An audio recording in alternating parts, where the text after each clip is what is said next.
This documentary is on Ughelli South local government area of Delta State. In the course of our visitation to the local government area, we looked at a number of projects. The first one was the Egbo Ode Ayakoromo Bridge, which links Ughelli South to Brutu local government area. This bridge has already been discussed under Brutu local government area. Now, in that our discussion, we noted that over 7 billion naira had been expended on the project since 2003, and the project, from the videos you can see, is less than 50% complete. Now, during his 2023 budget speech, Dr. Ato Ifeanyi listed a number of star projects of the PDP that he needs to complete before the end of his tenure in May 2023. These are Orere Bridge and Access Road, 2, Trans-Warri-Odeshakiri Bridge and Access Roads, 3, Kwale-Beneku Bridge, 4, Ayakoromo Bridge, 5, sections A and C2 of Ughelli Assaba Road dualization. The second project we looked at in Ughelli South local government area is the construction of the Okparabe Arhavwarien Road. To our surprise, that road was terminated at the bank of River Arhavwarien. From the video, you see that the width of the river is less than 500 meters. Why the government of Delta State did not find it necessary to construct a bridge across the River Arhavwarien to service the indigenes of Arhavwarien, which is an island community, is still a surprise to us. From what we see in the video, the Arhavwarien island is cut off from the mainland, and the only way the citizens get to the mainland from the island is the use of small wooden boats that cross the citizens from one end of the river to the other. This road was contracted to High Tech Construction Limited, although we don't have any figures going by the usual huge allocations to such projects, though with very poor quality construction. Delta State government needs to inform Deltans the cost of the road from Okparabe to Arhavwarien. Now the point is, as Deltans, we believe every voting community is to benefit from the dividends of democracy, and the construction of a bridge across the River Arhavwarien will be a top priority of the Ovwor led government come 2023.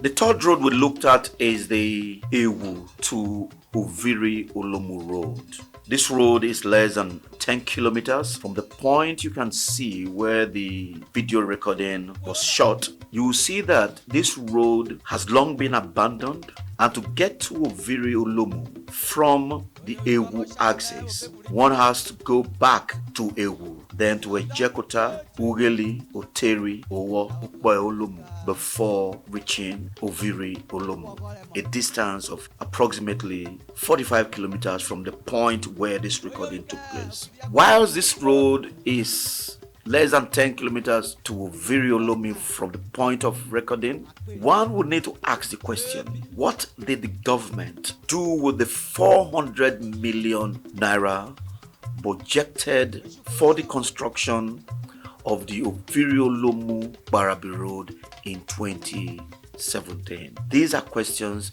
that will be asked, because from what you find in this road is not passable. No type of vehicle, including 4-wheel drives, can actually get to this point, and this project will be one of the priorities of the Oviri-Olomu led government come 29th May 2023. The next project site we visited is the construction of bridge across Orere River with access roads and spurs in Orere town. From our research of government budget documents, we found out that the budgetary allocations to this project are as follows.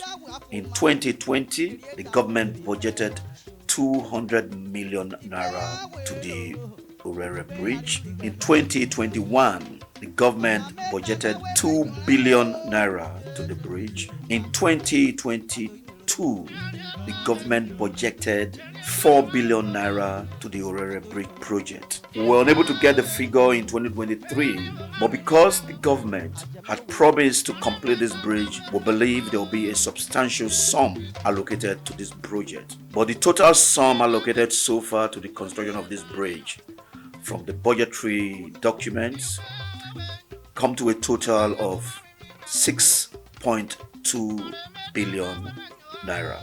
Now, like we earlier said in one of the projects above, we said Governor Okowa pledged in his 2023 budget speech that the likes of the Ayakoromo Bridge, Ughelli Esaba Road dualization, and the Orere Bridge will be completed before he hands the reins of power to the incoming government. Now, it now beggars belief that in their campaign rally in Ughelli South, despite the promise of the government and having spent over 6.2 billion on the Orere Bridge, Right Honorable Sheriff Oborori, the governorship candidate of the PDP, made a promise that he would complete the Orere Bridge. But I want to assure you people that the Orere Bridge, that bridge will be completed.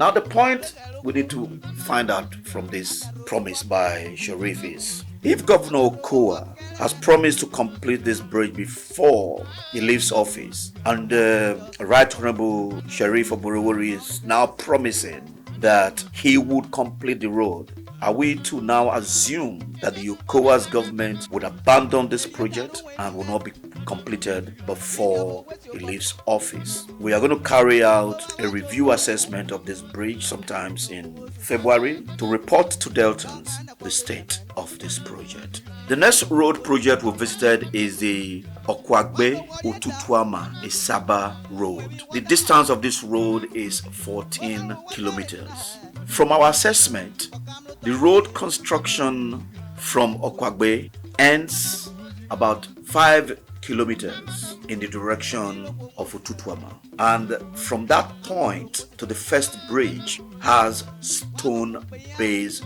construction.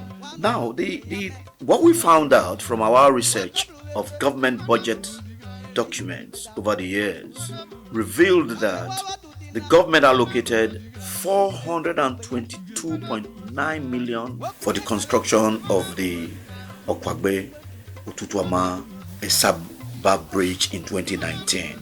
We were unable to get the figure for 2020, but in 2021, the government budgeted 100 million naira. In 2022, the government budgeted another 200 million naira.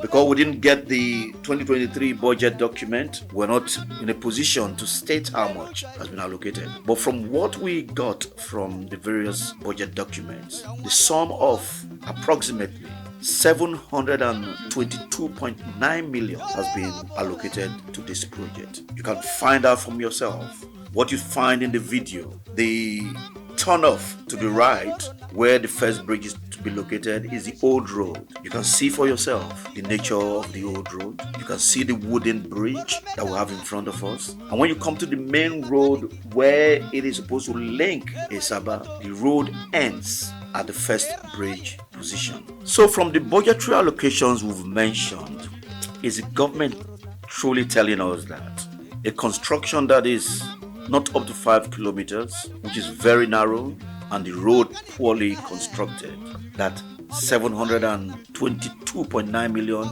has been expended on this project? From what you see here, the only accessible road to Otutuama Esaba from Okwagbe is the portion you are seeing that is so bad with the wooden bridge, and it's only motorable during the dry season.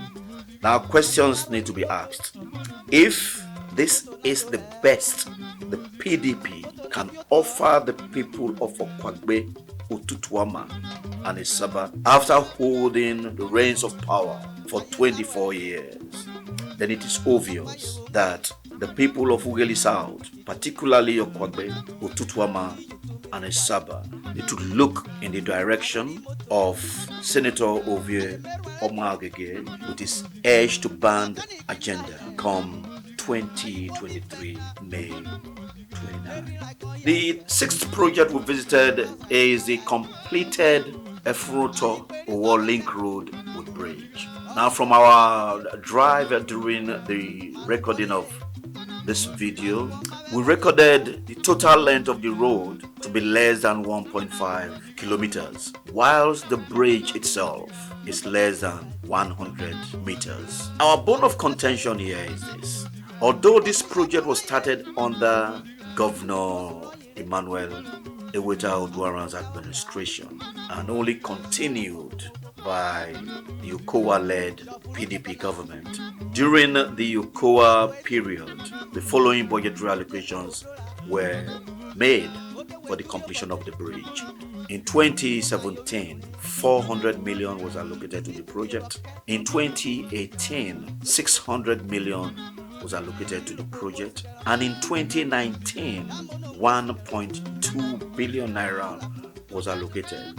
This brings it to a total of 2.2 billion naira under the UKOA's administration. Are we truly saying that the government constructed a road and a bridge of less than 1.5 kilometers for 2.2 billion?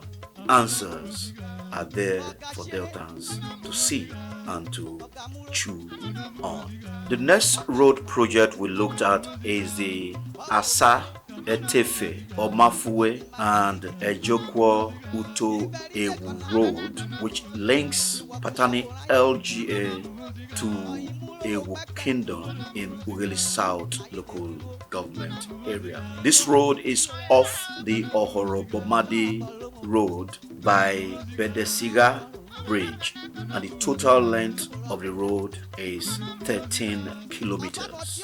Now, from what you find in the videos, the state of this road tells Deltans that the 24 years of PDP rule in Delta State has been a waste. How a government would neglect the people of Ewu Kingdom by not constructing a 13-kilometer road.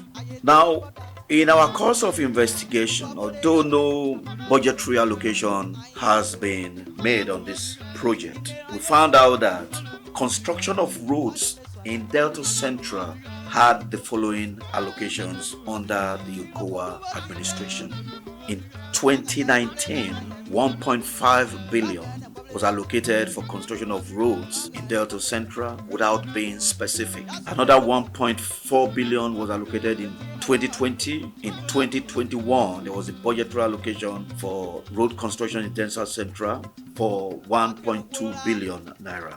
In 2022, 4 billion naira was budgeted for road construction in Delta Central. So in total, we have over 8 billion naira allocated for road constructions in Delta Central Senatorial District without being specific. The government would do us a whole lot of good by really telling Deltans the roads this 8 billion budgetary allocation was expended on. The government should do better, can do more by ensuring that the dividends of democracy cut across all nook and cranny of Delta State as against a specific area. It would interest Deltans to also note that there was a budget allocation of 290 million in 2017 headed the construction of Egbo Road. Which of the Egbo roads we don't know because it was not specified. These type of allocations, which are ambiguous, without knowing specifically which road projects are being handled will not be the hallmark of the government led by Senator Oviri-Olomu come 29th May 2023.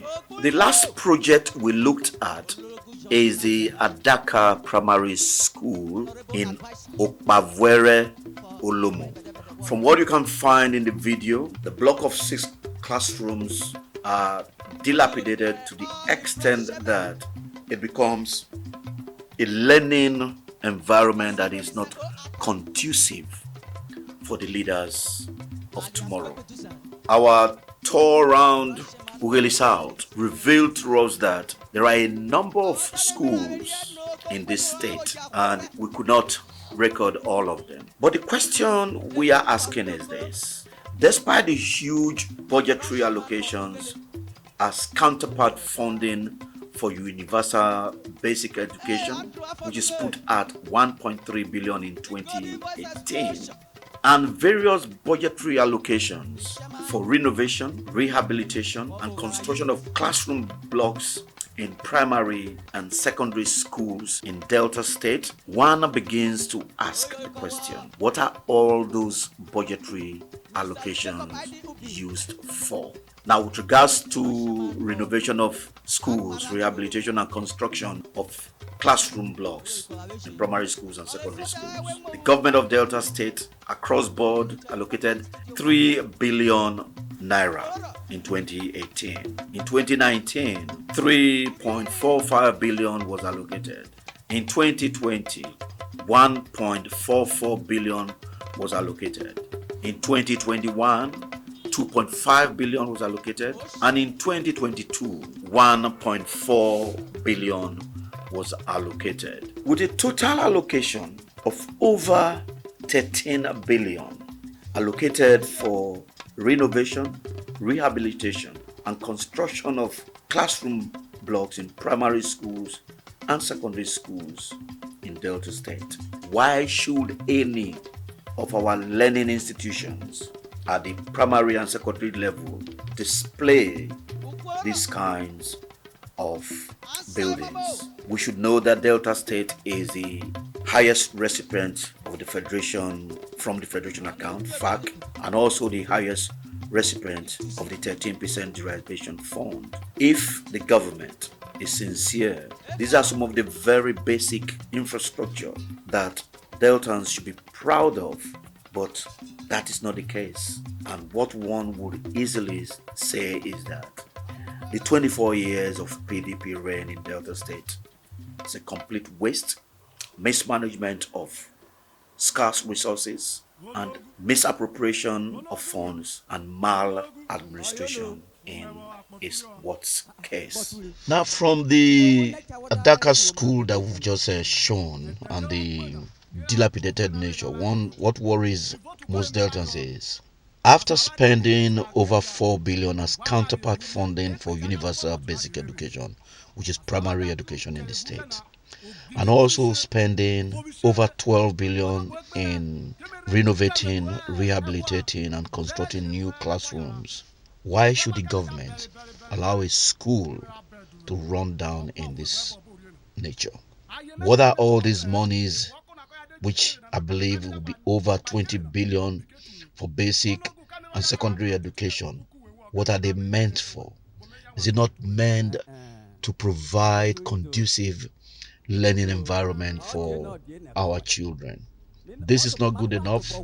Deltans, we know that we can do better as a state, especially being the highest recipient of FAC allocation in the country, and also the highest recipient of the 13% derivation.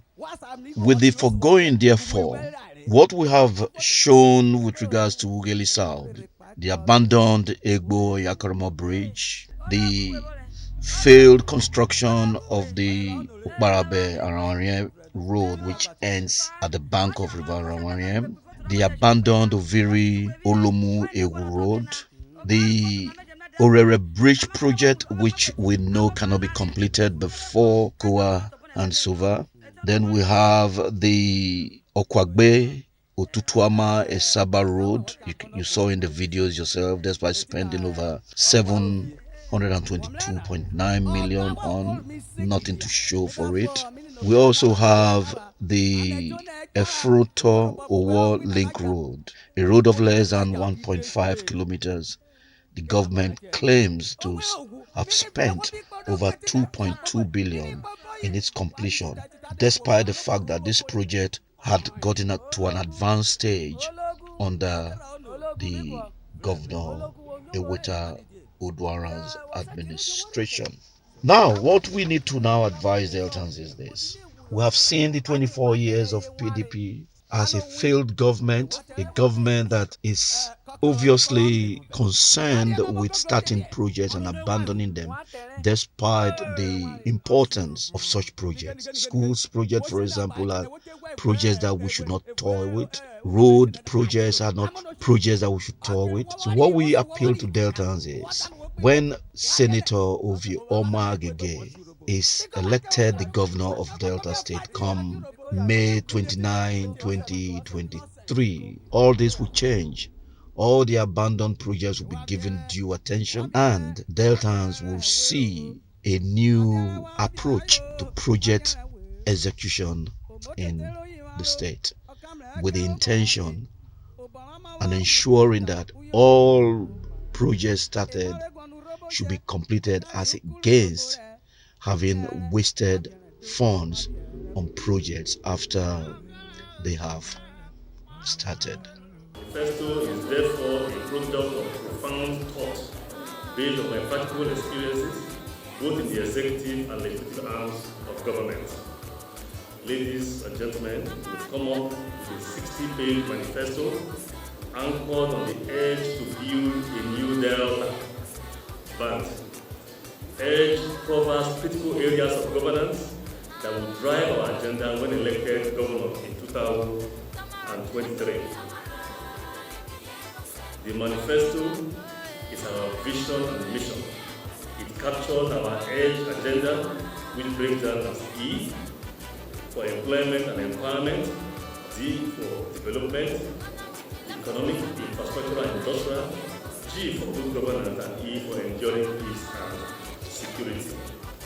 The Edge agenda sums up our people's hopes and aspirations for economic stability, sustainable employment, security, access to modern public infrastructure, solid institutions, and clean environment.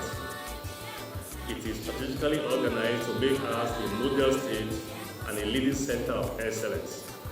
With Edge, we bring credibility, efficiency, and trust back to governance. It is the ultimate paradigm shift to reform our public service, cut the cost of governance, eliminate waste, and deny corruption and other crimes comfort and safety in our governance architecture. Edge agenda is our firm promise and its success.